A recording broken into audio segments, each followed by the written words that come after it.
তরিকাতের সবকের মধ্যে, তাসাউফ শিক্ষার মধ্যে জিকির আছে, দরুদ শরীফ আছে, মুরাকাবা আছে, আছে কি নাই?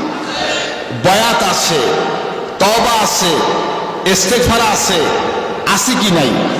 ও মেয়াস, আছে কি নাই?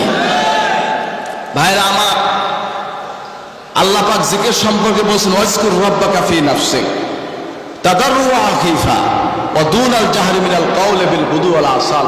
সুবহানাল্লাহ।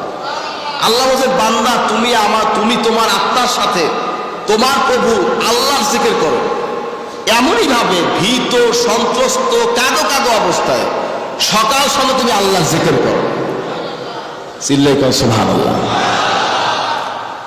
রাত্রে জিকির করছেন না? মাগরিবে জিকির করছেন না? সকালে জিকির করছেন না? সুবহানাল্লাহ কর। নির্দেশ কার? কোন পীরের, কোন আলেমের, আপনার মা বাবার? নির্দেশটা কার? সকাল সন্ধ্যা তুমি আল্লাহর জিকির করো, এমনই ভাবে ভীত সন্ত্রস্ত কাঁদো কাঁদো, এমন ভাবে আল্লাহর সামনে দাঁড়াবে, এমন ভাবে আল্লাহর সামনে জিকিরে বসবে, জীবনের সব গুনাহগুলো তুমি মনে আনবে যে আমি এই করছি এই করছি এই করছি, আল্লাহ তুমি মাফ করে দাও, আল্লাহ তুমি ক্ষমা করে দাও, আল্লাহ তুমি মাফ করে দাও। এই জল্পনা, এই অনুতপ্ত, এই ভয় নিয়ে যেই বান্দা আল্লাহর জিকির করে, লা ইলাহা ইল্লাল্লাহ, লা ইলাহা ইল্লাল্লাহ, লা ইলাহা ইল্লাল্লাহ, লা ইলাহা ইল্লাল্লাহ, বলেন না সুবহানাল্লাহ।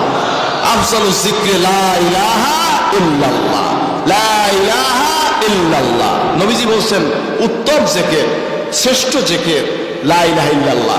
আল্লাহ ছাড়া কোনো মাবুদ নাই, আল্লাহ ছাড়া কোনো ইলাহ নাই, আল্লাহ ছাড়া কোনো প্রভু নাই, আল্লাহ ছাড়া কোনো মালিক নাই, বলেন না সুবহানাল্লাহ। এই জিকিরটা যার কলবে আসবে, মনে আসবে, ধ্যানে আসবে, জ্ঞানে আসবে, ভাইরা আমার, তখন সে লোকটা আল্লাহ একজন অলিতে রূপান্তরিত হইয়া যায়। কারণ তার খেয়ালের মধ্যে কোনো অন্য খেয়াল নাই।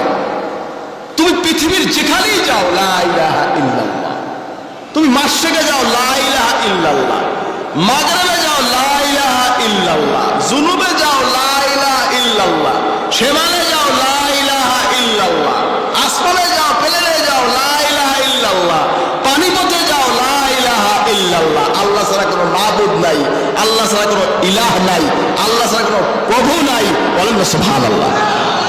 এটাই তাসাউফের শিক্ষা, এটাই তাসাউফের শিক্ষা।